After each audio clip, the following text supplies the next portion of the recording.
what's up? Ito nga pala si J23 TV.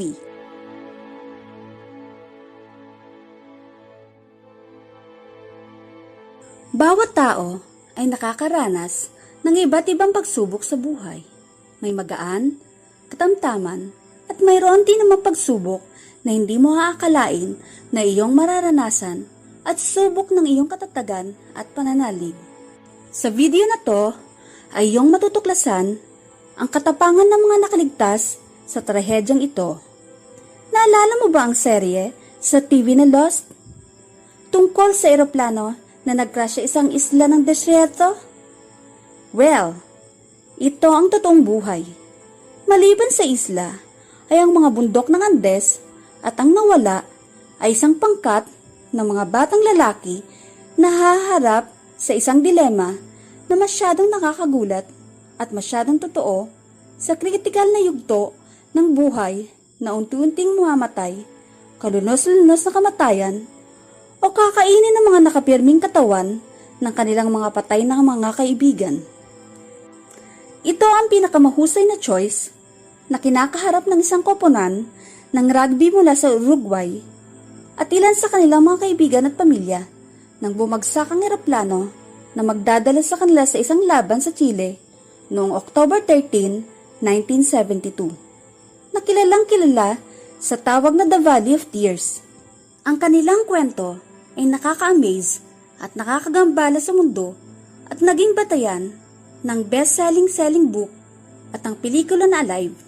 Ayon sa artikulo ni Monica Grip, si Jose Luis Coach Incharte ay isa sa 16 na kalalakihan na nakatakas sa kamatayan matapos bumagsak noong 1972 nang ang kanilang chartered ng sasakyang panghimpapawid ay sumalanta sa mga bundok ng Andes sa pagitan ng Chile at Argentina.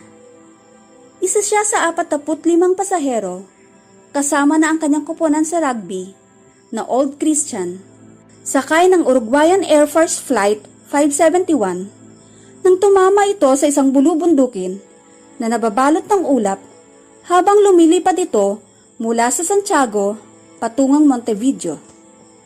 12 lalaki ang namatay sa impact. Muling may 5 namatay sa loob ng 1 oras at isa pang muli sa 1 linggo. Ang trahedya ay muling sumiklab noong 17 araw ng kanilang pagsubok nang mapatay ng isang avalanche ang 8 iba pang mga pasahero. Ang mga nakaligtas ay mayroon lamang nakakaunting pagkain at walang mapagkukunan ng init sa isang malupit na kondisyon sa higit sa 3,600 metro o 11,800 feet ang taas. Sila ay nahaharap sa gutom at ang ulat sa balita sa radyo na inabandona ang paghahanap para sa kanila, ang mga nabuhay ay kumakain na lamang ng katawan ng mga patay na pasahero na napreserve sa niebe. Nailigtas sila makalipas ang 72 araw matapos si Dr. Canessa, noon ay isang 19 na taong gulang, na estudyante sa medisina at isa pang nakaligtas na naglakad ng 10 araw upang humingi ng tulong at natagpuan ng Chilean na si Sergio Catalan na nagbigay sa kanila ng pagkain at pagkatapos ay inalerto ang mga otoridad. Ang kanilang nakakapangilabot na kwento ay kinuwento sa pelikulang Alive noong 1993, ngunit ang trauma sa totoong buhay sa nagyayelong bundok ay nananatili ngayon.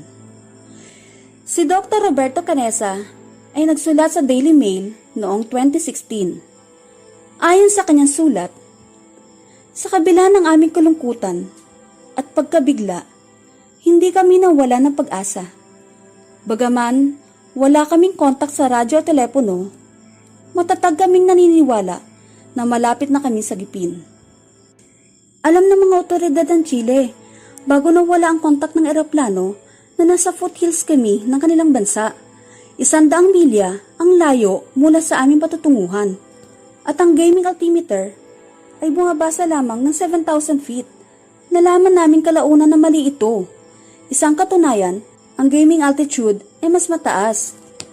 Inikot namin ang anumang pagkain na maaari namin makita. Bagaman may kakaunti, pantay na nirarasyon namin ang mga natatagpuan at binabahagi ang mga damit sa bagahe sa bawat isa sa amin. Ang mga salita na ito ay nagmula sa nakaligtas mula sa pag-crash ng eroplano. Kung ikaw ang tatanungin, gagawin mo rin ba ng kumain na laman ng tao para makasurvive? O mawawalan ka na ng pag-asa at hahayaan na lang na mamatay? Comment ka na sa ibaba para malaman namin ang iyong reaksyon sa video na to. At kung bago ka pa lang sa aking channel, ay paki-hit ang subscribe button at notification bell para lagi kang updated sa tuwing may bago kami upload na videos. See you on my next video. Thank you for watching!